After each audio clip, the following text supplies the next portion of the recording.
In a world ruled by giants was lives. They were the pioneers, the first birds to master the liminal world between land and sea. In the world after they thrived, they spread across the globe, diverse thousand forms. But the surface was a crowded place. The greatest prizes lay hidden, buried in the wet sand and a hidden world of food, an endless bounty, waiting for a key that could unlock it. The question was, what would that key look like? The key was an evolutionary breakthrough, a slow elongation of the beak, a gentle downward curve that would transform the hunt. This new tool allowed for a new technique, probing, using the sensitive tip of the beak to feel for hidden movement, to hunt by touch. And the hidden world was unlocked. An entire pantry of food, now available, fueling it was the perfect tool. An elegant, sensitive, and deadly instrument, perfectly sculpted by the demands of a hidden world. And with this new tool, a new dynasty was born. The Curlews, who would spread their elegant form across the world. And spread they did. From their point of origin, the Curlew family colonized the world, adapting to classless. And as they spread, they changed. Adapting to new foods and new habitats, they became a diverse family of. In North America, several branches of the family took hold. The great long-billed curlew of the prairies. These were its cousins, sharing the same ancient blueprint, but already on their own, unique evolutionary paths. And it was here, in the vast, harsh, and beautiful expanse of the Arctic, that the stage was set for the evolution. The Arctic has one brief season of life, an explosion of growth under a sun that never sets. And with the thaw comes an explosion of insects, a brief but almost limitless buffet of protein.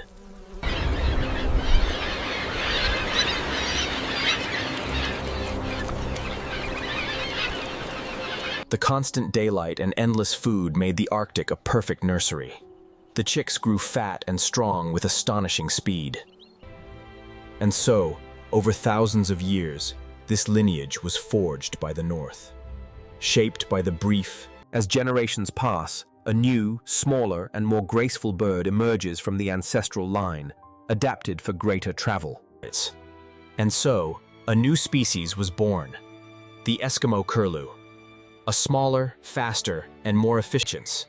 It was a close relative of the whimbrel, but it was a more delicate bird, smaller, with warmer brown plumage and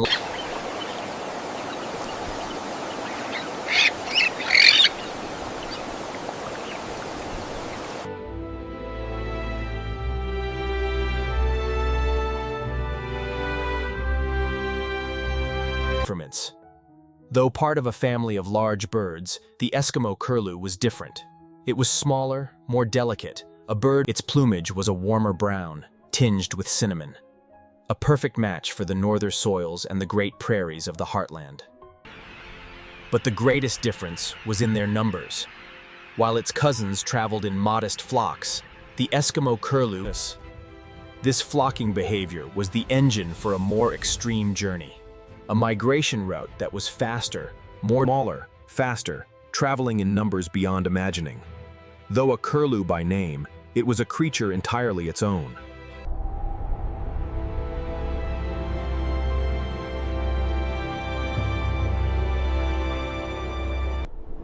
As the great ice sheets retreated, they carved a new world. And through the center of the continent, a vast. And this new land produced a bounty of its own. Vast swarms of insects, particularly. And so the final adaptation was set. The curlew's migration was perfectly timed to this explosion. Its journey was a legacy of the ice, a path carved by a vanished world, which it would follow faithfully for the next 10,000 years. Shaped by the ice and fueled by the prairies, the Eskimo Curlew had become a master of the wind. Its body was a perfect engine for flight.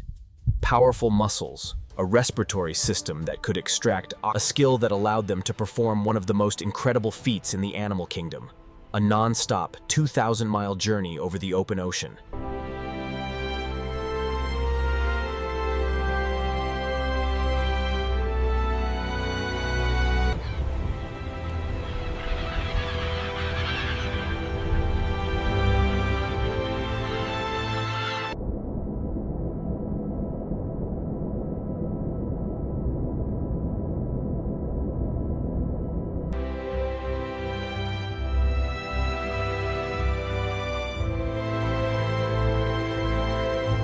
it.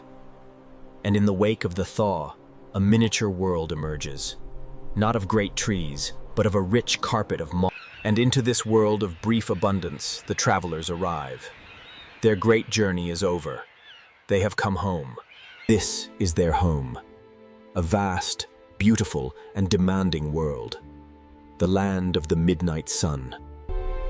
In the Arctic summer, the ordinary rules of day and night are broken. The sun never sets. This endless daylight bathes the world in a golden glow, illuminating the rich tapestry of the tundra floor. For the Curlews, there is no time to rest. The constant daylight is a gift, allowing for an endless cycle. A portrait, painted in the gold of a sun that never sleeps.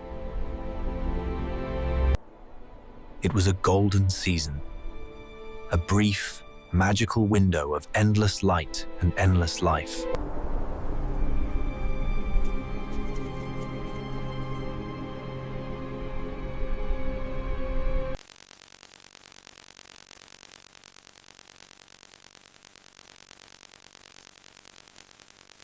In Mukern, it was a shared duty.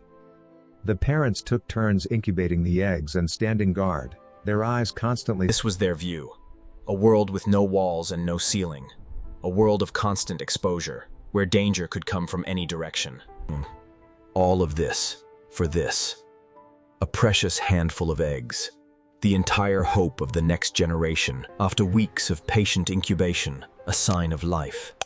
The shell, once a fortress, is now a prison to be broken. And with final, exhaustive push, a new life emerges. Wet, weak, but it is born with its first defense already in place. A coat of soft down, perfectly patterned to match the tundra. The parents' vigil is not over. Now, the real work begins.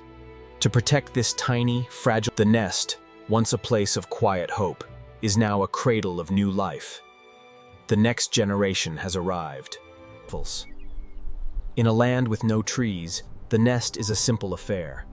A shallow scrape in the earth, lined with whatever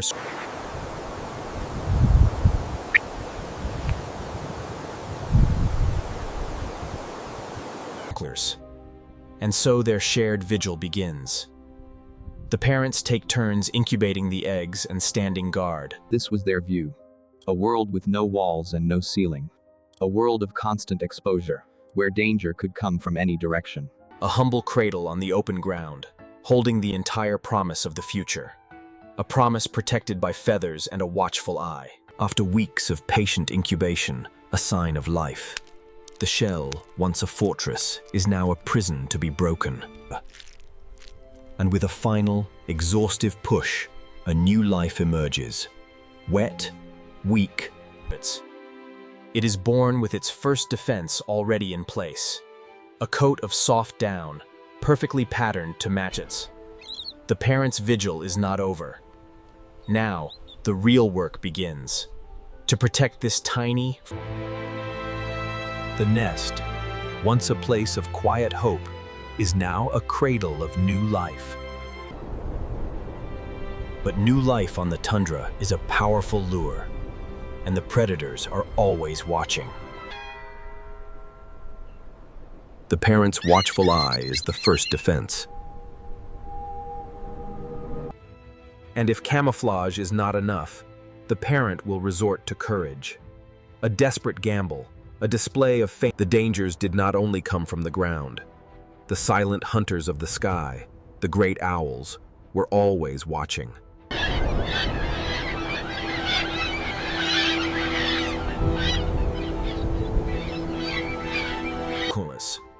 Protection is only the first duty.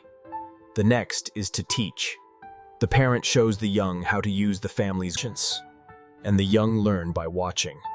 A clumsy imitation at first, but the instinct is there. The ancients. And then, success. The first hunt, the first meal earned by its own skill. With every meal, they grow stronger. The endless buffet of the Arctic summer fuels a period of astonishingly rapid growth. The lesson is complete. The young have mastered the art of the hunt, and are now ready for the next great challenge of their lives. And as the short summer wears on, a new transformation begins. The soft down of the chick gives way to those, and now it must learn the family trade. The first clumsy flaps, the short, awkward hops.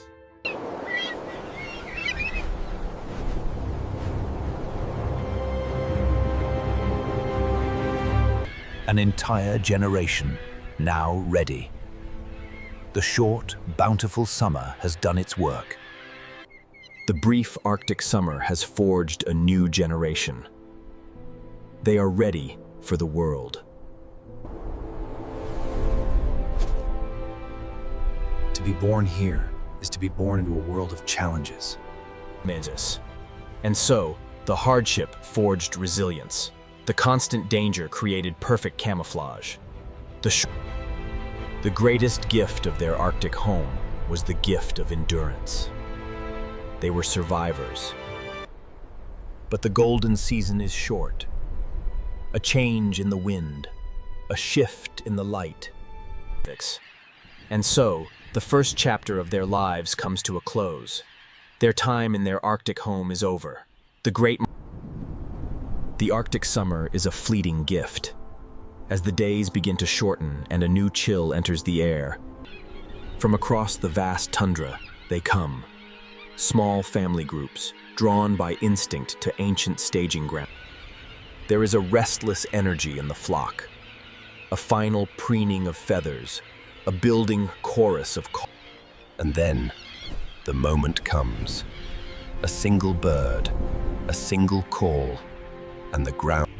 They become a river in the sky. A living, breathing current of life, pulled south. It is a sight that is difficult for the modern mind to comprehend. Not a flock, but a nation of... So dense were their numbers that they were said to darken the sun, a living eclipse that would pass over the land for hours at a time.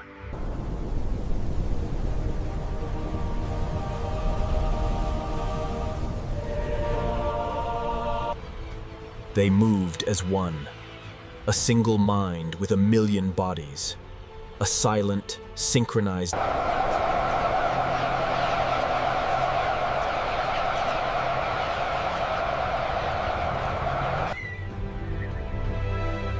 Their journey first took them south. Their first great stopover. Here, on the eastern coast of Canada, they would feast on the autumn. And then, the Great Leap. A non-stop journey south over the Atlantic Ocean. It was a journey fraught with peril. A single storm could scatter the flock or drive them far off course. But they were masters of the wind. After days of flight, the survivors would make landfall. They had reached their winter continent. After thousands of miles, they reached their most important destination on the journey north. And here they found their fuel, the great swarms of the Rocky Mountain locust. For the early farmers, the arrival of the curlews was a blessing. They were a feathered army, descending from the sky to... The accounts of the time all speak of the same thing, of skies turned black with birds. This was the engine room of their migration, the great refueling. Without the bounty... To fly in a flock of a million is a feat of impossible coordination. A million bodies, moving, they would turn and flow like a single great creature, a living cloud that moved with a grace that defied understanding. This beautiful dance had a deadly purpose. For a predator, the shifting, endless mass of bodies pleasance. The secret was a constant, unspoken communication. Each bird watching its neighbor, responding to the...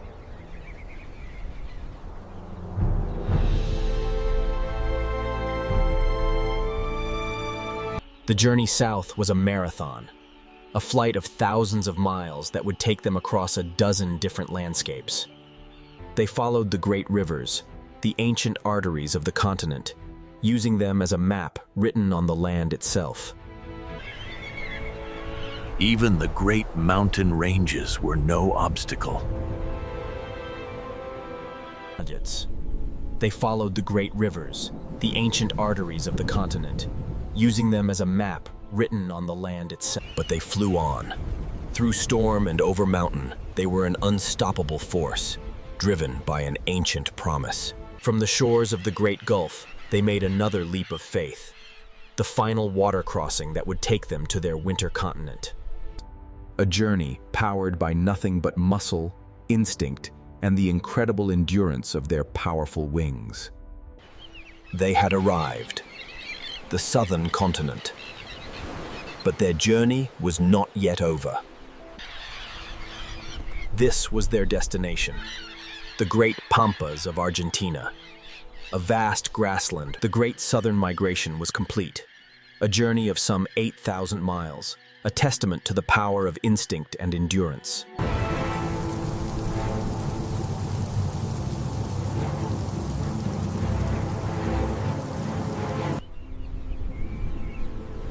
After thousands of miles, they reached their most important destination on the journey north. And here, they found their fuel. A feast of such epic proportions, they could double their body weight in a matter of... It was a moment of perfect timing, honed over millennia. The arrival of the birds. This was the engine room of their migration, the great refueling. And as the 19th century progressed, a new witness arrived on the plains. The homesteader, the farmer. The accounts of the time all speak of the same thing, of a living storm cloud on the...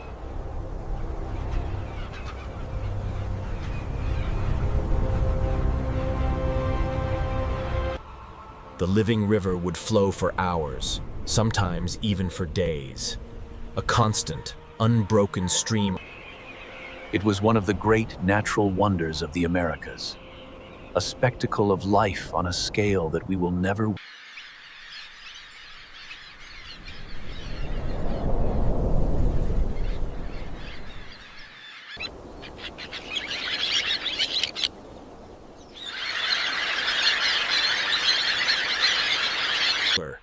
And the total population was even greater. While impossible to know for sure, their numbers were likely in the tens.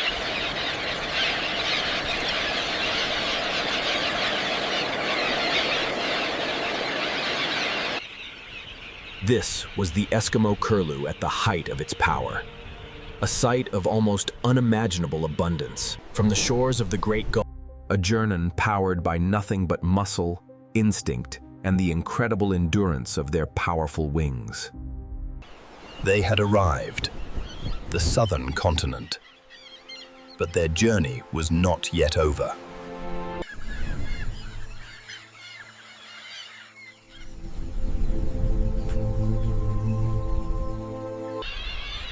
and then, at last, their destination, the great pampas of Argentina, a vast grassland.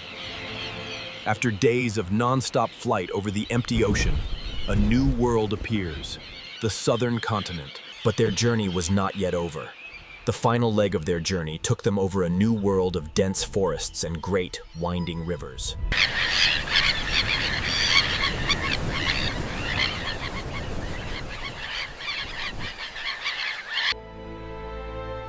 The great southern migration was complete. A journey of some 8,000 miles. Here, they would trade the cold of the Arctic winter for the warmth of a southern summer. A time to rest, to feed, and to regain their strength.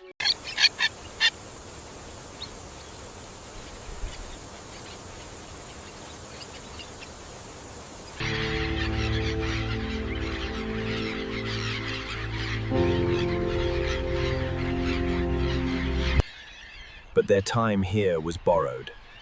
As the southern sun began to weaken, the ancient call of the north would...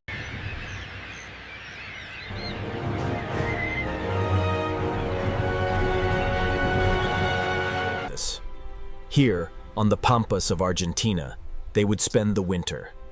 A time of rest, of feeding, and of... The grasslands were rich with life. Here, They would feast on the abundant grasshoppers, regaining the strength lost during their long flight.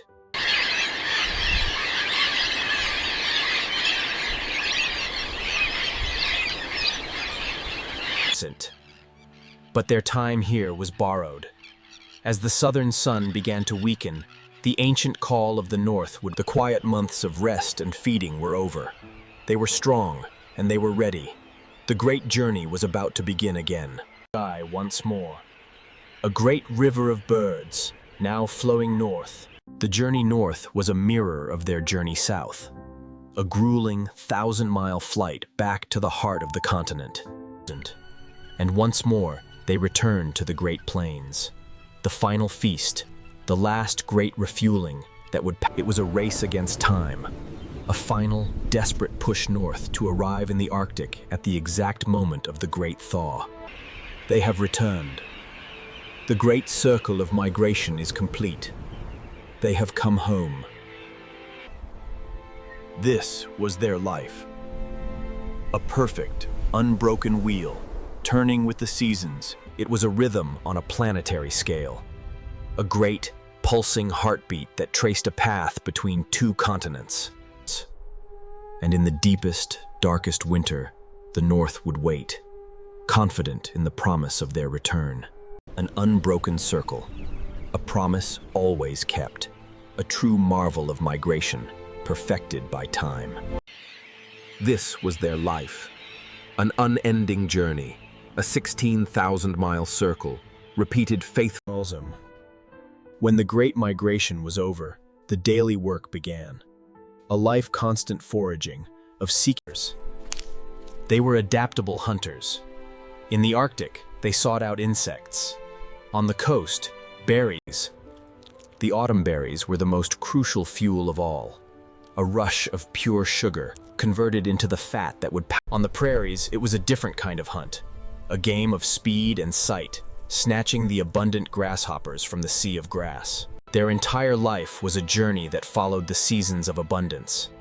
A life made possible by the great feasts of the land. But of all its skills, its greatest was the one for which it was named. The art of the probe. The tip of the beak was a sensitive instrument, packed with nerve endings. It allowed the curlew to feel patience. It was a methodical hunt, a slow walk, a pause, and then the deep, sensitive probe.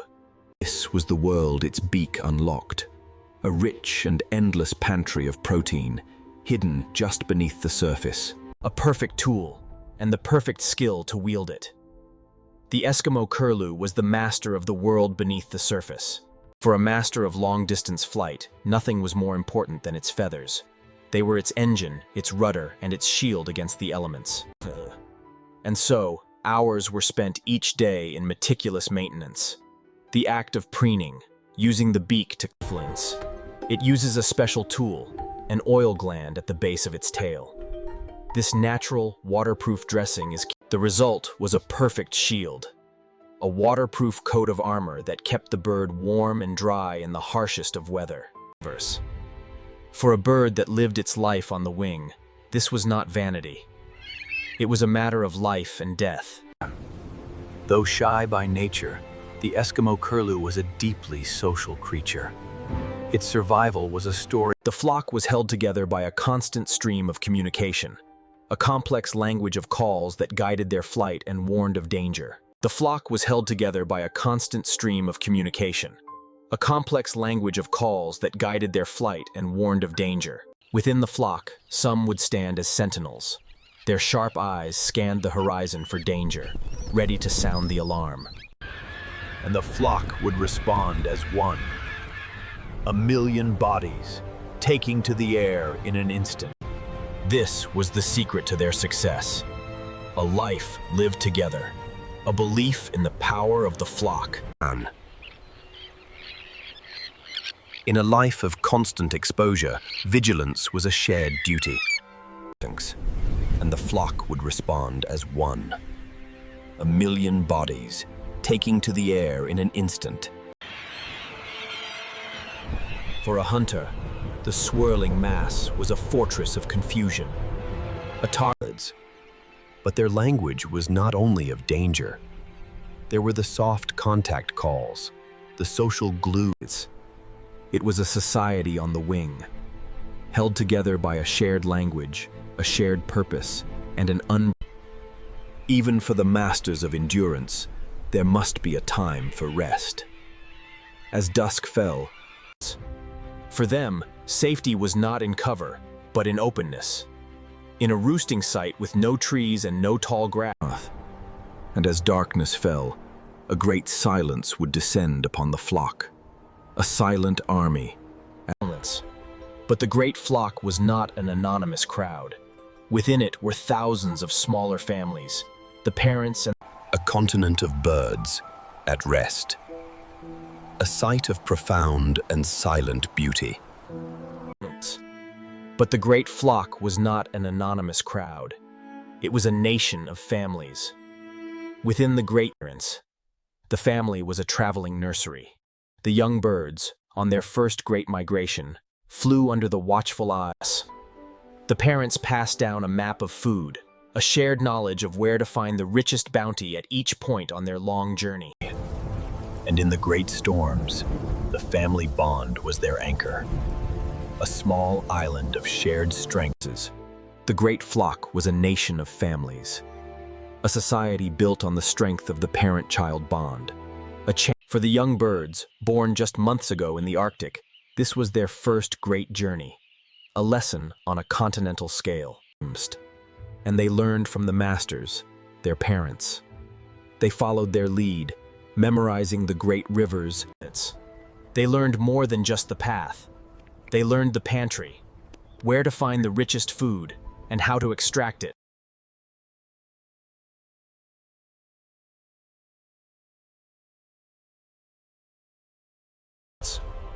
It was more than instinct. It was a culture, a chain of knowledge passed from parent to child. And their society was not exclusive. They often traveled with other wanderers, forming great, mixed flocks. And in this diversity, there was strength. Different calls, different flight patterns. They could feed side by side, each species using its own specialized tools to harvest a different part of the bounty. There was enough for everyone. A great, traveling city of wings. A temporary society of many nations, all shared. But for all its life in the great crowds, at its heart, the Eskimo Curlew was a shy and secretive bird. This was the essence of the Eskimo Curlew, a life of two halves, the shy, hidden protector of... On the nesting grounds, its instinct was not to fight, but to vanish. It could slip away from its nest like a genius. But in the great flock, this shyness disappeared. There was a confidence that came from a million pairs of eyes, the shy hermit and the bold traveler. A creature that had to master both solitude and society to survive its extraordinary life. This was the Eskimo Curlew, a creature of quiet grace and of epic journeys. To understand the Eskimo Curlew, one must first understand its appearance. And its appearance was a story of the ancients. On its Arctic nesting grounds, this plumage was a cloak of invisibility, a perfect mimicry of the moss and the same coat served it just as well on the great prairies. A versatile disguise for a bird that called two continents home. It was a defense so perfect it could deceive the sharpest eyes in the north. A matter of life, it was a simple coat of brown and buff. But it was also a masterpiece of evolution, a coat of survival. In the family of curlews, it was a creature of delicate stature, noticeably smaller and more graceful than its larger, more robust cousins. This smaller frame was not a weakness, it was a specialist's advantage. A body perfectly engineered. Its smaller size was also tied to a different diet. It was a specialist in the small and the numerous. This ability to feast on the small and numerous allowed it to accumulate incredible fat reserves. A smaller body, a more efficient engine, a different diet. It was a body perfectly sculpted for the longest of journeys. But of all its features, one defined it, the signature of its family, the long, elegant, down-curved beak. The tip of the beak was a sensitive instrument, packed with nerve endings. It allowed the curlew to feel the slight. It was a methodical hunt. A slow walk, a pause, and then the deep, sensitive probe. This was the world its beak unlocked. A rich and endless pantry of protein, hidden just beneath the surface. A perfect tool, and the perfect skill to wield it. The Eskimo curlew was the master of the world beneath the surface. But it was in the air that the curlew's true nature was revealed. It was a creature of sublime grace, a painter of the skies. But this grace was backed by immense power. Its wing beats were fast and shallow, an engine of speed that carried it across continents. They flew with a purpose, often forming great arrowheads in the sky. A formation of perfect aerodynamics. It was a signature in the air, a unique combination of grace and speed that wrote its story across the skies of 2 continents. Its body was a perfect engine for flight. Powerful muscles, a respiratory system that could extract oils, and it was an engine that carried its own fuel. It could store incredible amounts of fat, a high-energy reserve that would be burned. This was the ultimate test of the engine and the fuel. A non-stop 2,000-mile journey over the open. A perfect engine and the fuel to power it. A body and a will built for it. But for all its power in the air, its greatest defense on the ground was the art of invisibility. A coat of... To a hunter's eye, it simply was not there. A perfect deception, a ghost on the landscape. And it was a gift, passed down to every generation. The chicks were born wearing the same cloak of invisibility. But the pattern was nothing without the discipline of stillness. An absolute lack of motion that completes the illusion. This was the Eskimo curlew, a body of delicate efficiency, a beak of profound... And so, it lived its life as a secret, a hidden jewel, perfectly blended into the fabric of its world. Before the great prairies were tamed, they were home to a force of nature, great swarms of locusts. But the prairie had its own answer, a feathered army that followed the swarms. The Eskimo curlews. The feast was relentless.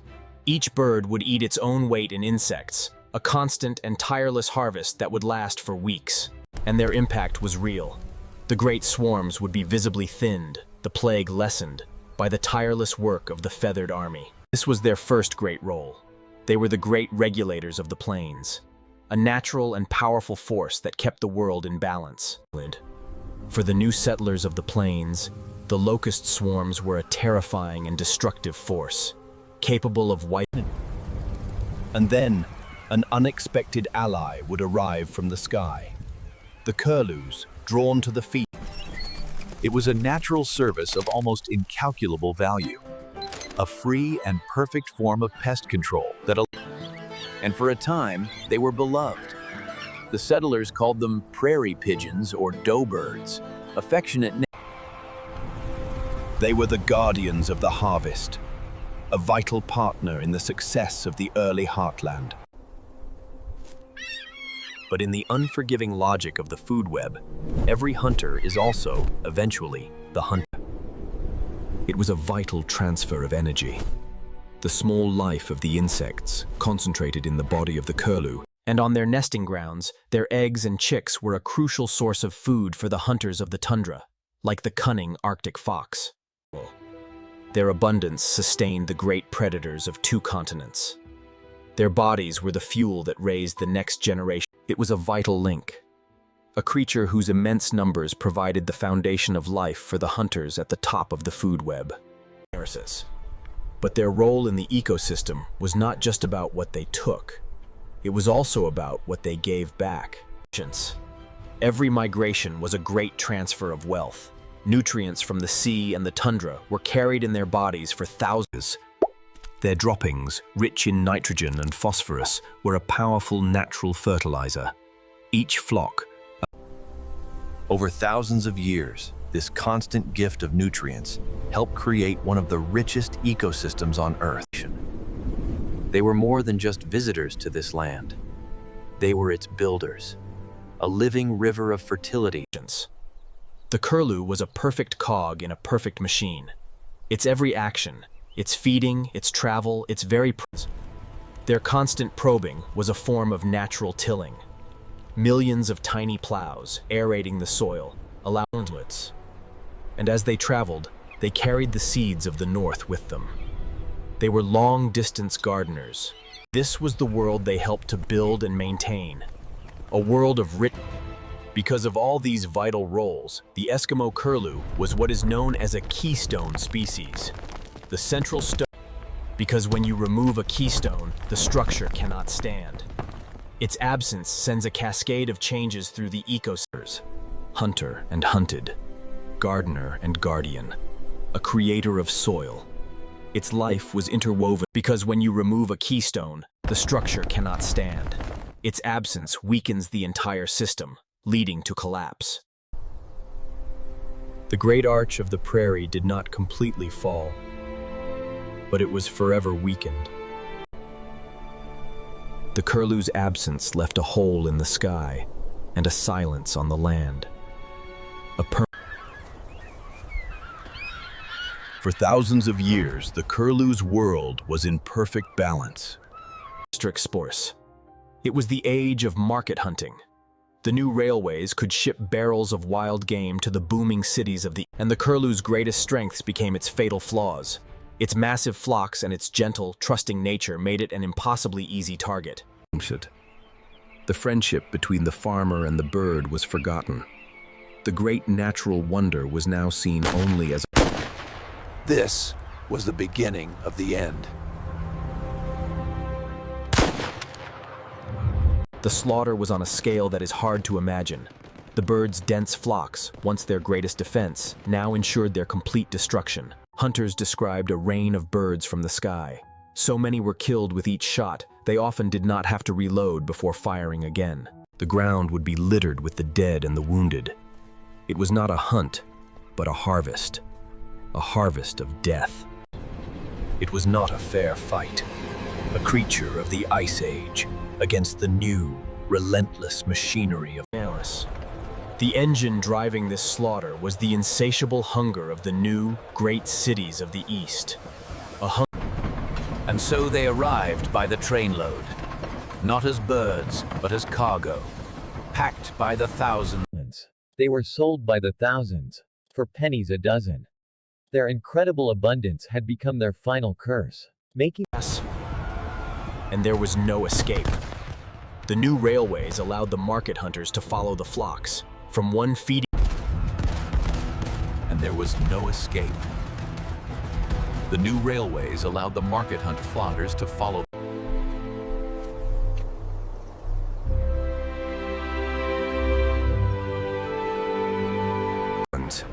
No species could withstand a harvest on this scale.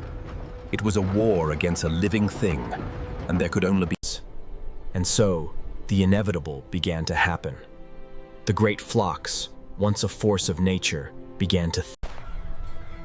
Even the market hunters, who had seen the birds as an infinite resource, began to notice the change. They're easy. And the thinning of the flock had a terrible consequence. Their greatest defense, their numbers, was gone. And the sky itself was changing. The great, dark clouds of birds were gone. But the hunt was not the only war being waged against the curlew. On the ground, their world was being systematic. The new fields of corn and wheat could not support the native insects. The Rocky Mountain locust starved of its food source. The curlews would arrive at their ancient stopover, expecting a feast, only to find a barren table. Without the fuel of the prairie insects, the great flight engine could not run. They were too weak to make the final. Their world had been erased from under their feet. The second great blow had been struck, not by the gun, but by the plow. And the assault was coming from both ends of their journey. In South America, their winter home, the native grasses were replaced by fields for cattle and crops. The rich diversity of the pampas. And so, the survivors of the Great Hunt and the barren prairies arrived at their winter home to find that it was a war on three fronts: hunted on their journey, starved at their stopover, and displaced from their winter mates. Their entire world, a path that had been perfect for 10,000 years, was now a path of wounds. And the assault was coming from both ends of their journey. In South America, their winter home, the Great Pagans, the native grasses were replaced by fields for cattle and crops. The rich diversity of the pampas. And so, the survivors of the Great Hunt and the barren prairies arrived at their winter home to find that it was a war on three fronts: hunted on their journey, starved at their stopover, and displaced from their winds. Their entire world, a path that had been perfect for 10,000 years, was now a path of wounds. And in the final years, there were only a few survivors left to witness the ruin of their world. But the world was not listening. It was an age of progress, of industry, of noise. And the numbers told the story. A population of millions, driven to the brink of extinction. By the time the laws were changed, by the time the world began to notice, it was already too late. And so, the stage was set for the final act. The story of the Eskimo Curlew was no longer the story of a great... This were great dying. The numbers tell a brutal story. A population that had been stable for 10,000 years was affected. For the survivors, the world was broken. Their great society was shattered. The safety... And still, the hunting continued. The last great flocks were pursued with the same relentless efficiency. In just 30 years, one of the great kings of the American sky had been brought to ruin. The throne was now empty. For the few that remained, the world was a different place. The Great Migration, once the ancient map, the shared knowledge of the flock, was broken. A single bird flying, and a single bird is a target. Without the protection of the flock, the last survivors were easy prey for their ancient, natural enemies. The sightings became fewer and farther between. Lone bird here, a pair there. A creature of the great flock, now utterly alone. This was to be its final fate. And the people who lived on the land began to notice.